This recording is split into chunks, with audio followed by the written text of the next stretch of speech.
আসসালামু আলাইকুম, hello everyone. আশা করি আপনারা সকলেই ভালো আছেন। সো আজকের ভিডিওতে আমি আপনাকে ভার্চুয়াল বক্স সরি ভিএমওয়্যার যে সফটওয়্যারটি রয়েছে এটা আমি আপনাকে ইনস্টল করাবো এবং ওই আমাদের ভিএমওয়্যার যে সফটওয়্যারটি রয়েছে এটা সম্পূর্ণ ফ্রিতে আমি আপনাকে প্রোভাইড করব, যেটি মূলত পেইড একটি সফটওয়্যার। আমি যে সফটওয়্যারটি দিব এটি কোনো প্রকার ক্র্যাক সফটওয়্যার কিন্তু আমি আপনাকে দিব না। তো আমি একটু সফটওয়্যারটি দেখাই। এটা হচ্ছে আমাদের সফটওয়্যার ভিএমওয়্যার ওয়ার্ক স্টেশন। তো আপনি কিভাবে ডাউনলোড করবেন এ টু জেড আমি আপনাকে হেল্প করব এবং ফুল একদম আপনার কম্পিউটারে সেট আপ করে দিব।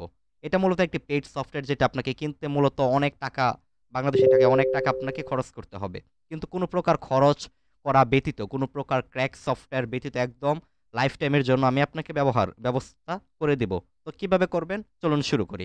প্রথমত যে কাজটি করবেন, আপনি এই লেখাটা আমি আপনাকে দিয়ে দিব, ভিডিও ডিসক্রিপশন বক্সে পেয়ে যাবেন। এখানে যে গুগল ড্রাইভের লিঙ্কটা আছে, আপনি এটাকে কপি করবেন। কপি করে আপনার ব্রাউজারতে জাস্ট সার্চ করে দিবেন, দেন হিট এন্টার।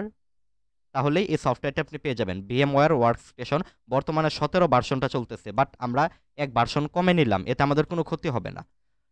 তো আপনি যে কাজটি করবেন, আমার লিঙ্ক আমার দেওয়া লিঙ্ক থেকেই এই সফটওয়্যারটা আপনি এখানে ডাউনলোড অপশনে ক্লিক করবেন এবং এখানে ডাউনলোড এনিওয়ে এখানে ক্লিক করলে সফটওয়্যারটি আপনার ডাউনলোড হওয়া শুরু হয়ে যাবে। তো দেখেন আমার কিন্তু সফটওয়্যারটি ডাউনলোড হওয়া শুরু হয়ে গেছে। আচ্ছা, তো আমি আপাতত ডিলিট করে দিচ্ছি, যেহেতু আমার এটা ডাউনলোড করা আছে, ইনস্টল করাই আছে। এরপর আপনি যে কাজটি করবেন, যেখানে ডাউনলোড করছেন ওইখান থেকে সফটওয়্যারটি ইনস্টল করতে হবে। তো আমার সফটওয়্যারটি ডাউনলোড করা আছে হচ্ছে,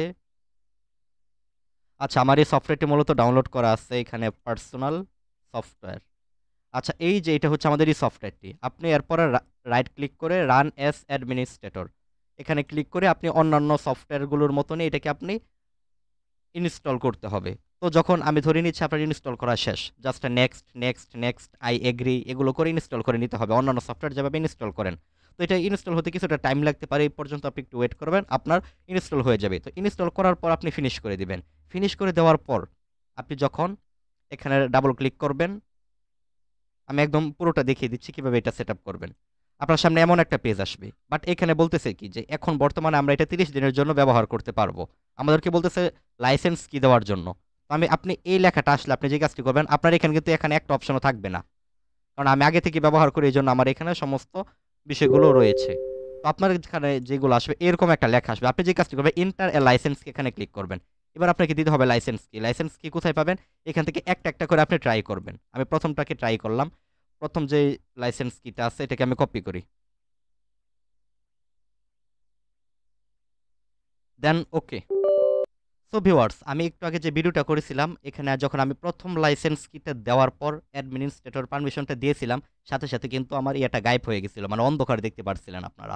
তো এটা হচ্ছে আমার কম্পিউটারে মূলত এই সমস্যাটা করে, যে অ্যাডমিনিস্ট্রেটরের কোনো পারমিশন দিয়ে কোনো কাজ করতে গেলে সাথে সাথে ভিডিও ব্ল্যাঙ্ক হয়ে যায়।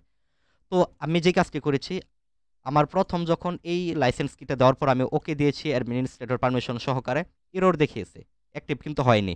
এরপর যখন এই 2 নাম্বার কিটা আমি ব্যবহার করে ওকে করেছি, তখন কিন্তু অ্যাক্টিভ হয়ে গেছে এবং আপনারা দেখতে পারতেছেন এটা অ্যাক্টিভ হয়ে গেছে। এখন আমি এটা লাইফ টাইমের জন্য ব্যবহার করতে পারবো, বাট এতগুলো অপশন কিন্তু আপনার এখানে থাকবে না। আচ্ছা, এরপর আপনি যে কাজটি করবেন, এবার আপনার কম্পিউটারটা আপনাকে একটু, এবার আমি যে কাজগুলো করব দেখাবো, একটু কাজগুলো করবেন। এই কাজগুলো যদি আপনি ঠিকঠাক মতো করতে নাও পারেন, এতে কোনো সমস্যা নেই, আপনি আমাকে নক দিবেন, আমি আপনাকে সর্বোচ্চ সহযোগিতা করব। প্রয়োজনে আমি ভিডিও কল দিয়ে পিছনের ক্যামেরা দিয়ে দেখাবেন, আমি নিজে আপনাকে পুরোটা সেট আপ করে দিব এই কাজটা। তো কীভাবে করবেন, আপনি চলে যাবেন হচ্ছে, আপনার প্রথমত আপনার কম্পিউটারটা একদম অফ করে ফেলবেন, একদম অফ করে ফেলবেন, টোটালি শাটডাউন এখান থেকে ক্লিক করে শাটডাউন করে ফেলবেন। যখন শাটডাউন করা কমপ্লিট হবে, তখন আপনার কম্পিউটার আপনি চালু করে বায়োস মেনুতে প্রবেশ করতে হবে। এবার কিভাবে বুঝবেন আপনার কম্পিউটারের বায়োস কি কোনটা, এটা বোঝার জন্য যে কাজটি করবেন, আপনার সিপিইউ যেটা আছে, আপনার যে সিপিইউটা আছে ওই সিপিইউর মডেলটা প্রথমে লিখবেন। তো আমার সিপিইউর নাম কি, আমারটা হচ্ছে ইসোনিক, ESONIC, ইসোনিক। এরপর আপনি লিখবেন হচ্ছে বুট কি, ইসোনিক বুট কি, এটা দিয়ে এন্টার করে দিবেন। এবার এখানে একটু সার্চ করে দেখে নেবেন যে আপনার বা বুট কিটা কোনটা, অথবা বায়োস কি যেটা আছে, বায়োস কি বলা হয়। তো আপনি এখানে লিখতে পারেন ইসোনিক বায়োস কি, এটা লিখে সার্চ করলেই দেখাবে। এখান থেকে আর্টিকেলগুলো আমি পড়বেন, একটু একটু ওয়েবসাইটগুলো বা একটু ভিডিও থেকে দেখে নেবে যে আপনার কম্পিউটারে বায়োস কিটা কোনটা। তো এটাকে আপনাকে বের করতে হবে। তবে সাধারণত বায়োস কি যেগুলো থাকে এগুলো আমি দেখাচ্ছি আপনাকে। ডিলেট বাটনটা থাকে, এই যে দেখেন বায়োস কি ডেল।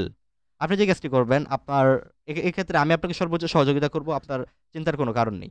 আপনি কম্পিউটারটা বন্ধ করে যখন চালু করবেন বায়োস কি অনুযায়ী, আমার কম্পিউটারের বায়োস কি হচ্ছে কম্পিউটার একবারও বন্ধ করে ফেলবো, যে কম্পিউটারটা চালু হবো মানে ওপেন যে বাটনটা আছে এখানে যখন আমি ক্লিক করব তখন তো আর সাথে সাথে তো আর এটা চালু হয়ে যাবে না, তাই না? এটাকে কিছুটা সময় নেবে, লোড নেবে, তারপর চালু হবে। তো পাওয়ার কিটা দেওয়ার সাথে সাথে আপনি সাথে সাথে মানে যেই পাওয়ার কিটা দিবেন এরপর আপনি কিবোর্ডে বায়োস কিটা চাপবেন। তবে আমার বায়োস কি হচ্ছে ডিলিট, কিবোর্ডের ডিলিট বাটনটা। তবে আপনি ট্রাই করতে পারেন, যদি না আসে তাহলে আপনি F1, এরপর হচ্ছে F11, F12, F10, F9 এভাবে একটা একটা করে ট্রাই করবেন।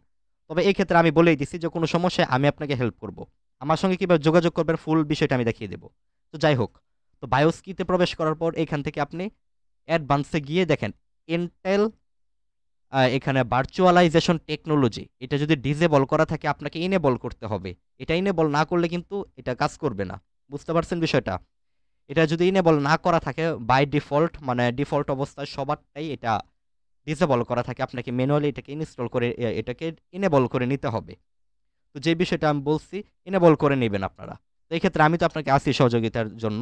আমার সঙ্গে কীভাবে কন্ট্যাক্ট করবেন এটা আমি পুরোটা দেখাই দেবো প্রয়োজনে, যদি আপনারা নিজেরা না পারেন। তো এটাকে জাস্ট ইনেবল করে নেবেন।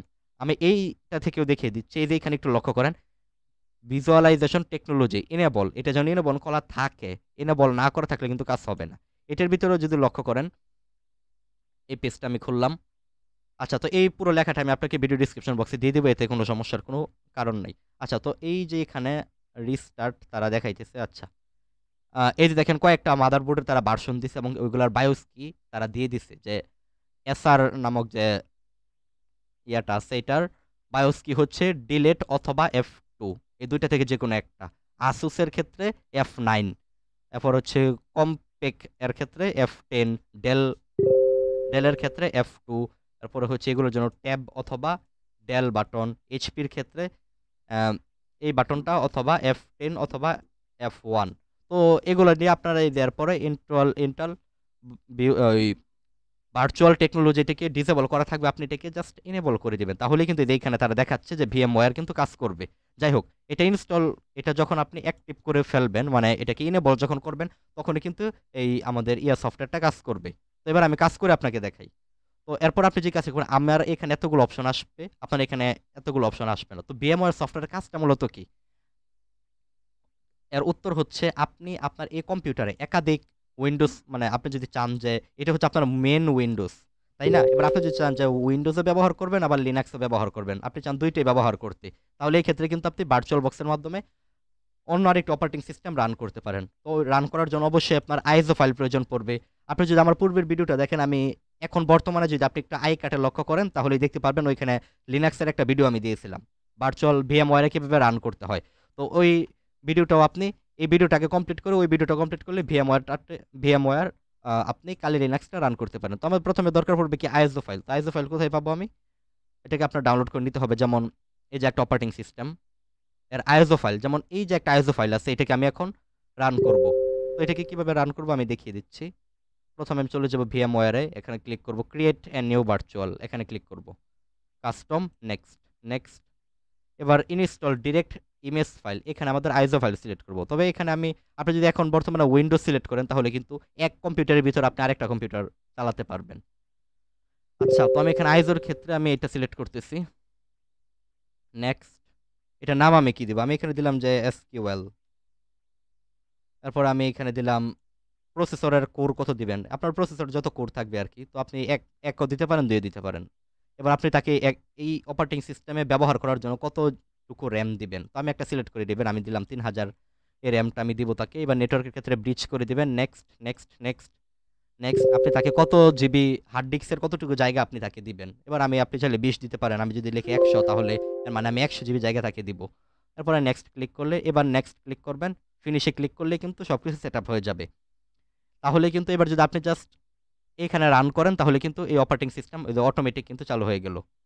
তো এভাবে কিন্তু আপনি ইউজ করতে পারেন। তো দেখেন আমাদের কিন্তু আরেকটা অপারেটিং সিস্টেম চালু হয়ে গেল। এবার যদি আমি উইন্ডোজ সিলেক্ট করতাম, উইন্ডোজের আইএসও ফাইল ডাউনলোড করে যদি আমি উইন্ডোজ সিলেক্ট করতাম তাহলে কিন্তু একদম উইন্ডোজে আবার নতুন করে আমি এটার ভিতরেও এই উইন্ডোজে থাকবেই, ঠিক আছে, বাট এটার ভিতর আলাদা করে আমি উইন্ডোজ ব্যবহার করতে পারতাম। সো আশা করি পুরো বিষয়টা আপনারা বুঝতে পারছেন। তো আজকের ভিডিও এই পর্যন্তই, ধন্যবাদ সকলকে।